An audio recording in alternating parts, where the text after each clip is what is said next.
Hi, welcome to yet another episode of the Snakes and Ladders. Today's episode is going to focus on Noah's Mobility, the startup based out of Germany, which is basically in the business of relocation. Whoever has gone through a relocation exercise would know what it means to move. And even if you have seen that with close friends, with families, with relatives, you know what it is to move that whole circus. Katrin Ruland, the founder and CEO of Noah Mobility, and Damian Porter, Leadership Global Partnerships, are going to walk us through what the entire uh, Noah Mobility proposition is all about. But as you know, this format also hinges on inviting investors, experts, to share their viewpoint from their vantage point of what are some of the snakes, some of the ladders that could possibly be lurking around the corner for a startup like Noah Mobility. In today's episode, we are going to be joined by Bhavish Sood, General Partner, Modulor Capital, Radhesh Kanumury, Managing Partner, Suvan Ventures, and Sasha Mirchandani, Managing Director of Kae Capital. But one sec, before we jump into the episode, we have introduced a new section for all you founders out there, and it's called Roll the Dice.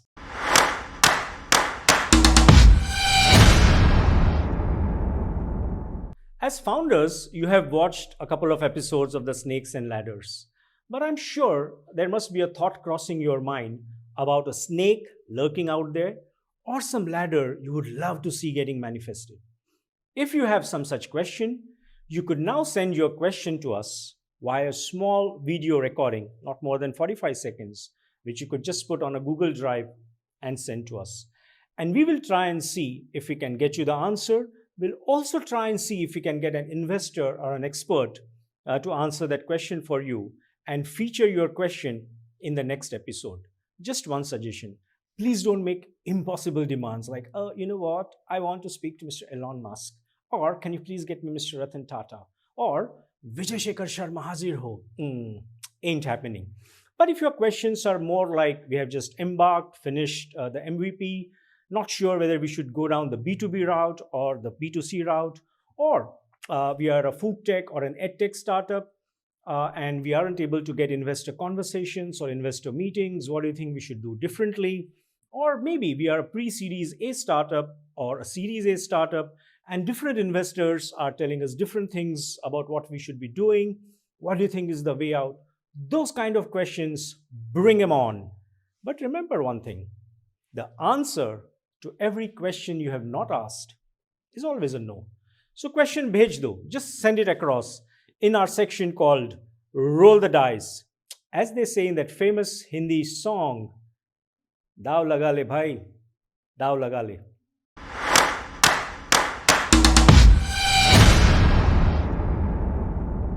Welcome back.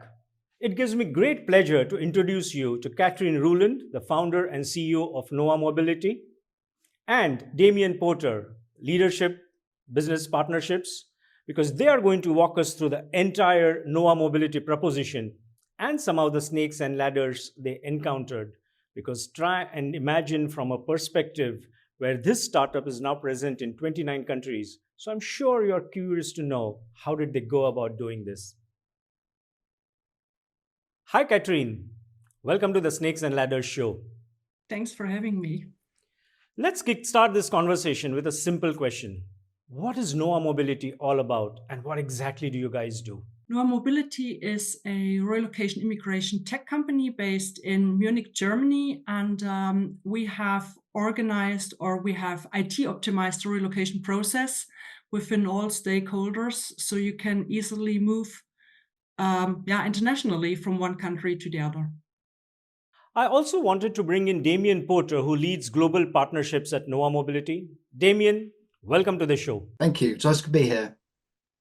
In fact, I have a lot of questions for Katrin and Damian, but before that, for the benefit of our viewers, I would like to show you a small clip that explains what Noah Mobility is into. Let's have a look. Moving from one country to another is a strenuous and complicated process, especially with a family. From initial visits to house and school searches, from apartment handovers to administration processes, there's so much to do and often so little time. That's why we created Noah Mobility, the platform that will coordinate your move from start to finish. The Noah platform acts as a guide, assisting you in whatever you need. The process is simple. Pick your desired services, which are all offered in basic, standard, premium, or VIP packages, depending on how much assistance you would like. Choose a friendly local guide at your desired destination that will help you through the process and complete the tasks for you. Live track the status of all assignments and communicate with your consultant directly via the Noah Mobility platform. After completion, rate your consultant and pay directly via the app. No stress, no hassle, no wasted time.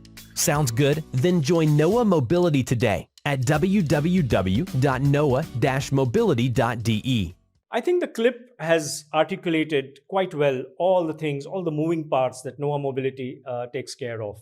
Now, let me introduce you to our esteemed investor panel. We have Radhesh Kanumury, a seasoned IT leader who was leading IBM's IT practice, startup practice in India. He's also the managing partner for Suvan Ventures, a US-based firm that is basically focused on B2B startups that are focused on selling to global markets. Our next guest is Mr. Bhavish Sood, general partner of Modulor Capital, a fund that is already on the prowl for a lot of early stage startups. And our next guest is Sasha Mirchandani, managing director, Kae Capital, a pioneering angel investor, and someone who hunted India's first unicorn. A warm welcome to all the founders, a warm welcome to all the guests. Let me start with Bhavish. Hi, Bhavish. Welcome to the Snakes and Ladders show. My pleasure, Sachin. Thank you for inviting me. Bhavish, you have had a look at Noah Mobility and their pitch deck as well. What do you think of the landscape in which Noah Mobility has set foot into? Yeah, so I think there are two things which came to my mind. That this is a fairly unorganized side of the logistics sector, right?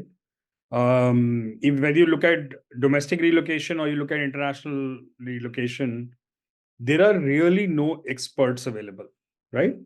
You typically, if you look at the buying pattern, it is going to the yellow pages.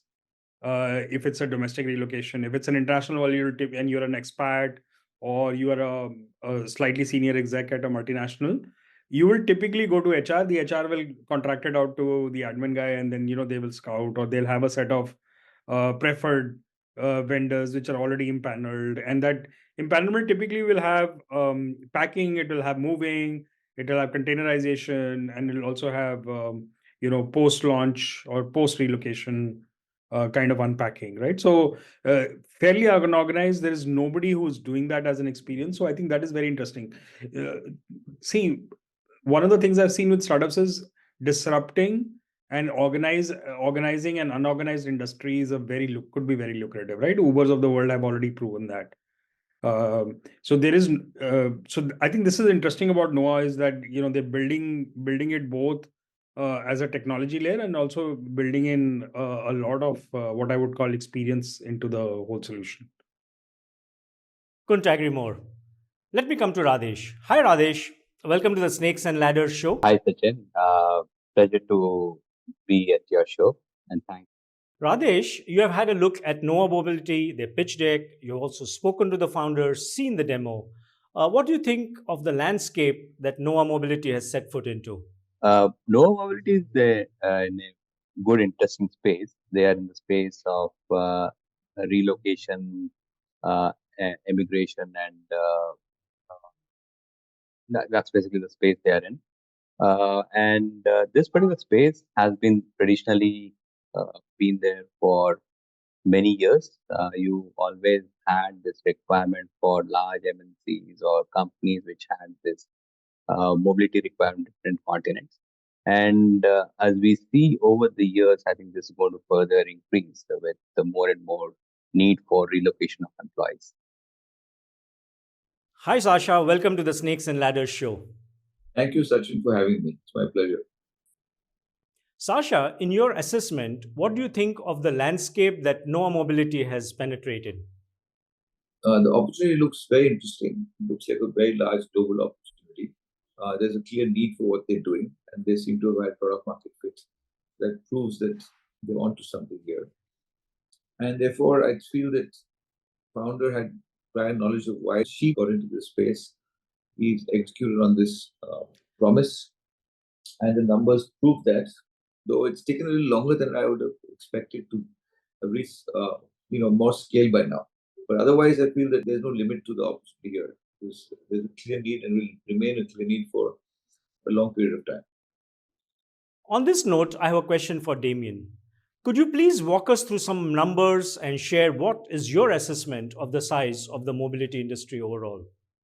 Yeah, the global mobility industry has been growing year on year, and last year it was valued at 30 billion euros for the year, and in 2025 it's actually valued at 31.3 billion euros. So you can see year on year there's going to be a great increase in the opportunity, and geographically it's split. It's about 46.6% is North America, 14% was APAC, 18% was Europe, and the rest was the rest of the world. So again, that was 2023, and that's going to change significantly as we move forward.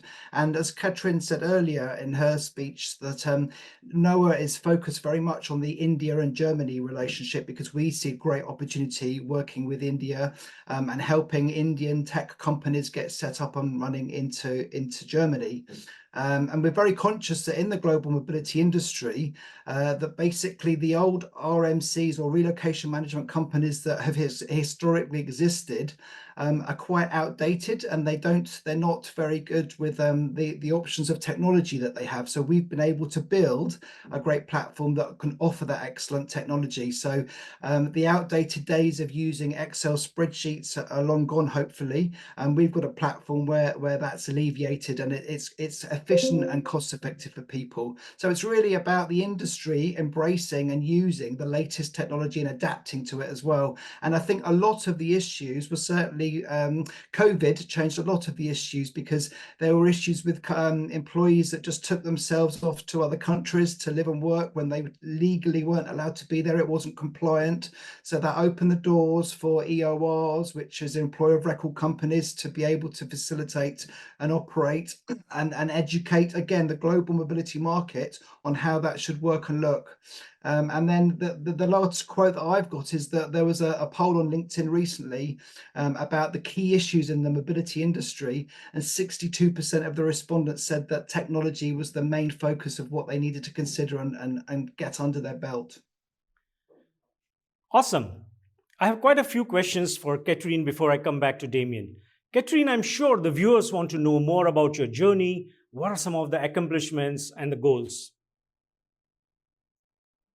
So we've started in 2018 with NOAA Mobility, and NOAA Mobility was founded as NOAA was the first one relocating 4,000 years ago, a boat with animals. And as I said before, we have, I had this Uber experience. This is why we have developed a tech platform, which is the Arc One. It's a word gaming between NOAA's Arc and Air Force One. And this tech platform is made to make relocation internationally and also immigration as easy as possible. So what you can use with a few fingertips, like booking an Uber car. And since 2018, we have developed 6 panels and 2 mobile apps who play into each other. And this is what we have achieved since 2018. And the idea is to roll out globally and make relocation immigration as easy, because I believe there's always a need. So people will always move for whatever reasons. How did you embark on the journey? What were some of the building blocks? Would you like to share that? So in 2016, I had a traditional relocation company, and I have moved in 1 year 2,000 people from India to south part of Germany. And at this time, the relocation process itself was IT optimized and not everything in the back. So at this time, we got from our HR, we've worked with always Excel sheets.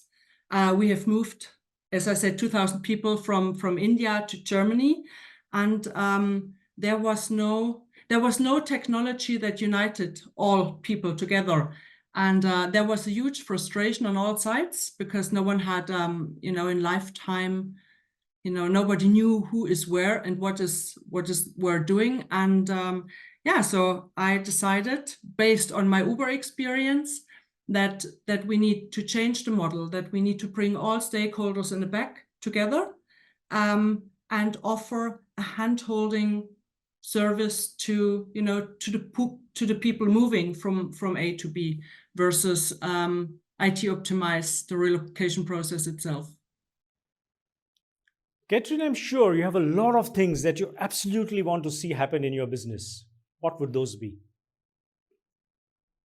So at Noah Mobility, we want to make relocation for B2B and B2C as easy as possible, as transparent as possible, cost-effective, affordable. And we want to unite all stakeholders in a relocation process and put the human in the centric. So give this human touch, because we believe at Noah Mobility that technology and human touch goes hand in hand, and not versus one replaces the other. Katrin, please do share something around the snakes. Some that must have been anticipated, some that weren't anticipated. In the journey that you have had so far with Noah Mobility. So setting up with my business, the first snakes would be, of course, Corona and changes in German law and German processes, or let's say immigration, not only German. It's just from my perspective. These are the obstacles on my end, and on the relocatee end is something what most people don't have in mind is that when you move internationally, so for example, you move to Germany and you need to have a house and you need to have a bank account. So first of all, you have found your house, you want to sign a rental contract, which is already difficult. But to sign the rental contract, you need to have the Schufa-Auskunft, which is the German credit rating, what you need. But the German credit rating you only get if you have a German bank account. A German bank account you only get if you have a house and you have, you're registered at a police office. So which means it is running in a circle. So this would be one of the biggest obstacles our clients face if they move, especially to Europe. Awesome. What were some of the ladders that miraculously surfaced or appeared before you? And how did you capitalize on those ladders? So I would outline my two ladders. So as I think said before, is our tech team is based in India, which came by surprise, because I thought I've signed a contract with a German tech company to develop the ARC-1. And somehow I got a tech team in India, which worked so well and surprised all of us. So we had such a great relationship over the past 5 years. And the second obstacle or ladder was I have signed last year an agreement with the German accelerator program for India. And this was also totally unexpected. What kind of people I've met, what I've learned about the country. I've recognized that I only know so little, and the outcome, everything after the German accelerator program was much bigger and more positive than expected. Katrin, what excites you the most about this space, about the industry, about your company? I would like, or what excites me the most is to disrupt this outdated old industry, this relocation global mobility industry. I believe, or it was overseen for a long time, and it has so much more to offer. And as I said before, relocation is always needed. For whatever reason, people will move and they need to have support, and they need to have support they can afford. You can easy book, you can monitor, like booking an Airbnb apartment. And I think this is important, and I love to build something and create something new. So it's the challenge, and this is why we have created Noah Mobility, or the ARC-1, to unite people, nations, and move people. So true. I'm sure that someday people will be relocating to Mars, and they may want to consider Noah Mobility as their mobility partner. That will be the next. You gave me an idea. Yeah. Damien, at this stage, let me come back to you again. What are some of the differentiators you think that make your clients want to work with you? I definitely know we are an experienced team, so we may not be what we would call spring chickens, but we certainly have experience in the industry. We know and understand global mobility and relocation, and we have a team that's built around that experience. I think from our perspective, our key focus is always on human touch. We work in an industry where it's all about people and hand-holding people. And I think our excellent Google reviews are testament to the fact that we always make that a key priority. And I think in terms of our competitors, I think, again, we stand ahead in terms of the level of service offering as well. And our other real advantages is our tech and pricing is it's very transparent, and it's very fair. It's very easy to understand. We are happy to share our pricing. So historically, with other companies, that doesn't happen in that way. And then we onboard partners that have the same ethos as us as well. So they've got to be obviously embracing technology and happy to utilize technology, but they have the same KPIs as us. They focus on the human element of everything they do. They are the experts on the ground. So that's important to us. And the other thing that we do that I don't believe that other players in our space really focus on is that we can help with B2B and B2C customers as well. So we can actually help students and blue collar workers, which most big relocation companies wouldn't typically assist because they would perceive there's no money to be made in it. But our platform is built so that it can actually help all of those types of customers and all those types of people. Damien, tell us something, how you operate on such a distributed global scale. Yep. So really, I've been on board at Noah now for a year, and we've onboarded 29 countries. So we can now offer services within 29 locations globally, and that includes places like the UK, the US, Vietnam, Australia, Estonia, Croatia. We've got 29 countries that if you're relocating into that location through our ARC1 platform, you are able to book the services, so the relocation and immigration services directly via the platform. And the beauty of this is that we are partnering with those people that are technically experts on the ground. So they are experts at hand holding those employees or individuals through the process of actually getting them settled and relocated successfully into that location. And again, there's some countries that we need to add into the portfolio. So I know there's obviously African countries where there is movement.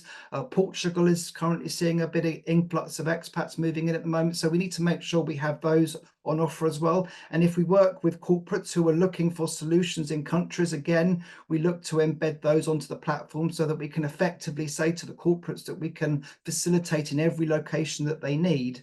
And there are other high flow locations at the moment, certainly are UAE, Saudi Arabia and the Netherlands, I would say, of course, with Germany and India and the UK. But we needed to make sure we had those key geographies onto the partner network. So we'll continue to evolve that and grow that as we go along. But that is the other important thing is to look at those countries that are really fostering and are encouraging talent by making immigration easier and accessible for everybody, but also encouraging business to be able to set up and run from every country that is necessary. As startups and companies look for lateral revenue growth opportunities, what are some of these that you would be exploring? Yes, certainly. I mean, we offer our technology as a white label. So I think for some companies that haven't got the money to build this kind of technology or the capabilities to build it, the ability to offer that as a white label option is fantastic for many people in our industry out there. So we talk about that all the time. For us as well, we have a members feed. So if you're an expat relocating into your country, you have access to this members feed where you can share and exchange information about events, about stuff you're selling, about questions to the community. So it's a bit like our own version of Facebook. So that was built in when Katrin set the platform up, and I think we've got a lot of opportunity there. So already we have adverts on there. We have affiliate partners listed on there as well, but they're all relevant to the users, so they're all very helpful and useful. But it's a great exchange, and it also means that our customers customers are utilizing the platform on an ongoing basis. So when they are maybe relocating in the future, they think they're going back to the platform, they know the platform, they've used the platform, they've connected with the community on the platform. So this is a great opportunity for us. And when you look at Internations, who have, I believe, about 4 million subscribers, that's where we can get to with that. So it's all up and running and built in, but that's a great opportunity for us to use that. Damian, what excites you the most about this opportunity? Yeah, I think for me, at this point in my career, when I've been in the mobility industry for a very, very long time, I have understood elements of the industry. But when I first saw the technology that we are offering here and our platform, that's what excited me about working with Katrin and the team at Noah Mobility, because we have such a great platform that was already built before I started.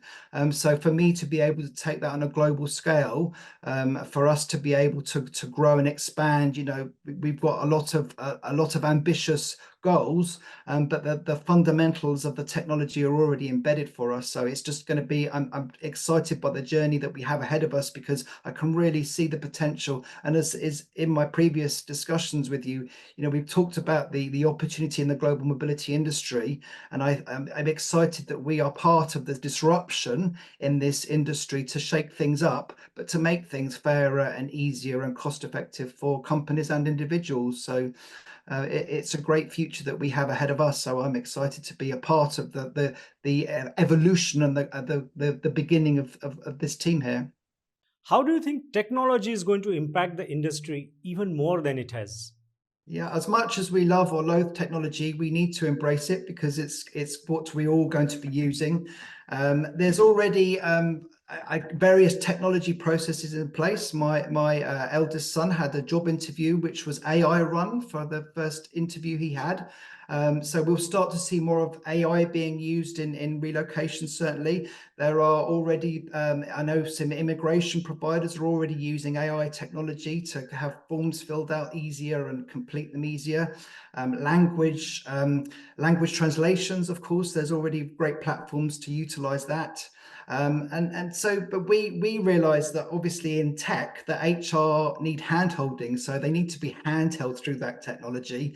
And there are areas in our industry like accommodation, where accommodation companies need to improve and enhance their technology capabilities. But obviously we see that working as we go along, and we like working with partners that are embracing that kind of level of technology, and moving forward with it. But things like big data and analytics, GM, global mobility, and HR will utilize this kind of technology to help them make better informed decisions, and ultimately to help them save money and look at their spending and look at their effectiveness as well. And then if you think about the other collaboration tools that are available to us all now, the fact that we're all using Zoom and Teams and Trello and Slack, and DocuSign, we as a business, as a small business, we're using these platforms all the time to make us run efficiently and effectively. So we'll see that more proactively. And then the other thing for technology is that it's been able to make people work remotely. So flexible working arrangements has obviously changed because of the ability that you can literally work and live anywhere with a laptop, as long as you've got a Wi-Fi access. But again, that's what's changed technology. But that's also for companies, that's changed the nature of work, with people just being able to work anywhere, but they must make sure they're compliant, obviously, in their process. And then when you think about the Gen Z and the millennials that are coming through, I think the figure I saw, that's by 2025, 50% of the working community will be Gen Z and millennials. So they are the younger generation coming through that have already embraced technology in their youth. They use social media, as we know, very proactively. So social media is going to become more important in our day-to-day. Even in mobility, social media is going to become more important. So there are so many aspects of technology that are going to happen for us all that we happily embrace. And we look forward to seeing how it evolves, and it evolves so quickly. So time will tell. That was awesome. We have heard the investors' take about the landscape. We have had a look at Noah Mobility's clip and the proposition they present. We have also had some great inputs and insights from Katrin and Damian about the way the business has been managed, navigated, grown. But here's the time where we now get into our next section, where we request the investors on the panel to share their version, their take on what could potentially be some of the snakes, some of the ladders that are lurking just around the corner. And is there a way where the snakes could be mitigated? Is there a way the ladders could be monetized or capitalized? And for that, we go to our next section, investors' take.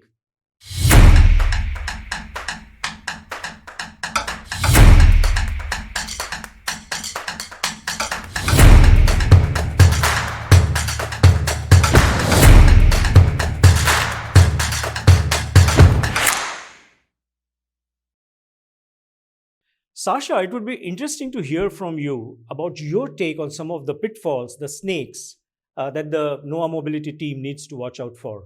Well, like in any business, there'll obviously be snakes in any opportunity. I would say what the founders should watch out for is, are they going too fast into too many markets? Would it make sense to focus on a few core markets and scale there versus trying to do too much at one point? I felt that sometimes what we've seen is get to scale in one or two markets, go deep into the bigger markets like the US, etc., and then scale out to smaller markets. So it'd be good to understand why the founder went to so many markets so early versus getting scale in one of the larger markets like the US or in Europe for that matter. I think for me, that's the most important thing is laser focus in the initial days, scale in the largest markets, and then slowly move out to ancillary markets or other markets that he feels are of a certain size. Awesome. Thanks. Radesh, coming back to you, what are some of the snakes that may have not been paid attention to or something that the founders need to watch out? So, as I said, this has been a space for many years. Employees always have been relocating. Actually, when I joined IBM, there was always this requirement. Now, this has been catered by different service providers. There are service providers in the immigration space. There are service providers in the travel space. There are service providers in the tax advisory space, housing space. So people are already there now. And then over the last few years, we have tech-enabled platforms which are providing these relocation services. Now it would be very important for Noah Mobility to see how they can differentiate and have an offering which kind of helps them to break into this particular market without much resistance. So that's what I would ask them to kind of look out for. And I think they are thinking in the right direction. Terrific. And Radesh, what are some of the ladders that they need to be on the prowl for? As I said, this is a large market. So, and if they get their the playbook right in terms of which customer segment they need to go out for and how they can actually go about differentiating their offerings, I think that would be a good, strong upside for them. I think what they have doing is getting the different players in a particular offering. For example, visa immigration, they are getting all the different service providers in a particular platform and allowing the clients to choose which particular service provider to go after. Similarly, for housing, they have a set of service providers with whom the client can choose about. So the question would be that how they can increase these offerings and vet these offerings and also scale these offerings the right rate these offerings based on how they have been providing the services. That's one. Second is that how they can go about integrating these offerings from different providers and then providing one single dashboard, which will also go about interfacing with the internal applications of an enterprise. And another thing that I can probably look out for is probably this SMB space is a untapped market area that they can go for, which is like going for technology first enabled platforms offering the relocation services so holistically. Sure. Radesh, would you like to share a word of advice with the founders out there who are keen to make a mark and build big businesses? So the advice would vary depending upon the stage they are in. And if they are in the early stage, even they are trying to figure out what company, what solution they would need to provide, I would say here are some of the steps that they can go through in terms of before starting a company. And this probably might be holding true for B2B SaaS companies. So foremost is that what business problem you are solving, and is that particular business problem a very strong, deep problem, which is like a must-have problem? Third is basically what's the market size, market opportunity. Fourth would be that if there are existing players, how do you differentiate with these existing players? May not be immediately, but at least in the coming horizon. And then you can also look into is that if there are existing players that have captured a market, is there a scope for you to capture further market? So these are some of the questions which one has to think through before actually going about starting a company. Awesome, thanks. Bhavish, coming to you for my next set of questions. What are some of the snakes in your assessment that may have got ignored? I think when you basically do move people away from an unorganized way to a organized way, you will see that the change management typically has resistance. And that resistance can be in multiple layers. It could be with the providers, because the providers now suddenly have to deal with you. These are people, and what you do is you bring in transparency. That transparency could be mostly in pricing. It could also be in what I called effort, right? So change management, they will see the people they are interacting with or their relocation consultants they're interacting with, both on the buyer side as well as on the provider side. Is going to be a bit of a challenge. It's going to take them some time, because they not only are they used to working in certain set ways, but you're also bringing about transparency in the market, which nobody likes. So the change management part, we purely from a technology perspective, we also tend to underestimate. Absolutely. And what are some of the ladders you think they need to watch out for? Yeah, so I think the addressable market might be small, but a good way. When I was looking at they have their partner network, the fact that they are in they have 200 relocation consultants. So one sector that comes to my mind is the foreign service, the diplomats, right? Whether it is with the countries or with the United Nations, multilateral organizations, they tend to move around a lot, and that's like a 2 or a 3 year stint, and then they tend to move. So I think that's a captive market. And that's a market that also has a regular requirement, but they also have very fixed nomenclatures, right? So typically, a diplomat will get, he'll get like a certain amount of haulage he can take. So they'll say you're allowed to do 1 container. An ambassador might be allowed 3 containers. So I think that's a market they can potentially explore. I think the corporate side, they probably, if you look at the kind of logos they have, that is definitely kind of taken care of at the moment. But the foreign service market, I think, is very interesting.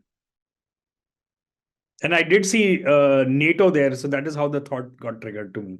Sure. Bhavish, are there any words of advice you would like to share with the Noah Mobility team? My only advice is, I saw on the deck that they were trying to build a SaaS platform. So my view is slightly different in that context. What are the chances of an admin or an HR paying for a SaaS subscription for relocation? Let's look at it very practically. The answer is, in my assessment, and I could be wrong, is very low.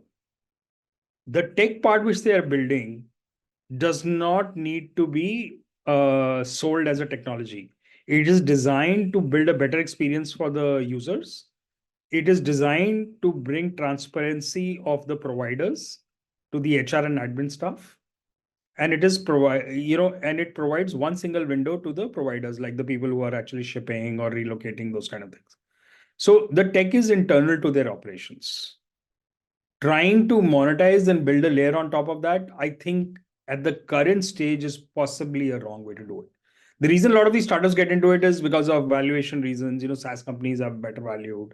It's a better story to tell. But, one does not have to deviate away from the core value proposition. The core value proposition is relocation and logistics. So any tech has to focus on that. Doesn't have to be, don't have to branch out and build a new side of their business. I think that at the current stage would be a wrong step. That's the only red flag I saw. Sure. Bhavish, would you like to share a word of advice with the founders out there who are keen to make a mark and build big businesses? Anything that you would like to share with them? So, my principal advice to founders has always been the job number one of an early stage founder or a CEO is protecting the runway. So if you have an 18-24 months, you have to protect the burn and focus on the business with. So I think that's the only single biggest piece of advice I've always given to the founders. Protect your runway. Coming to Sasha. Sasha, I must ask you this question as we come to the end of this episode. What are some of the snakes and ladders that ambitious founders need to keep in mind? Is there a word of advice from you for all the founders out there watching our show? So I've already answered it earlier, which is always be in the primary market, go and live in that market. That's, for me, there are many things we can talk about, but most people somehow find reason not to go to the primary market. And I strongly believe there's no better value than actually living in the market where most of your business is going to be conducted. Because, in the early days, especially, the founder needs to be in most of the sales pitches, etc. And then truly understanding the need of the customer by actually physically visiting them and so on and so forth. And therefore, this seems like it can be done by remote travel. But I've seen in most cases, it's virtually impossible or it's suboptimal. And therefore, I strongly believe that the faster you go, the better it is for your company to actually relocate and build a global business. And therefore, you can even have the next round of capital from funds based in that particular country. So obviously, if it's the US, then you go to Silicon Valley and raise capital there from high quality VCs. That really helps because the VCs then can also help you settle down and get your hiring in place and so on and so forth, let alone you go to market. Thank you. With this, we come to the end of yet another episode of the Snakes and Ladders show. It is very fascinating to understand how different founders respond to different situations in their own inimitable style. I'm sure any founder who wants to start a global business or who aims to build a global business may want to take a leaf out from today's episode and just watch the episode like a primer. We heard from Katrin Ruland and Damian Porter the different techniques, tactics, building blocks they put in place. We also had the opportunity to hear from Sasha Mirchandani, from Radhesh Kanumury, from Bhavish Sood about the snakes and ladders that businesses such as these need to be very, very attentive to.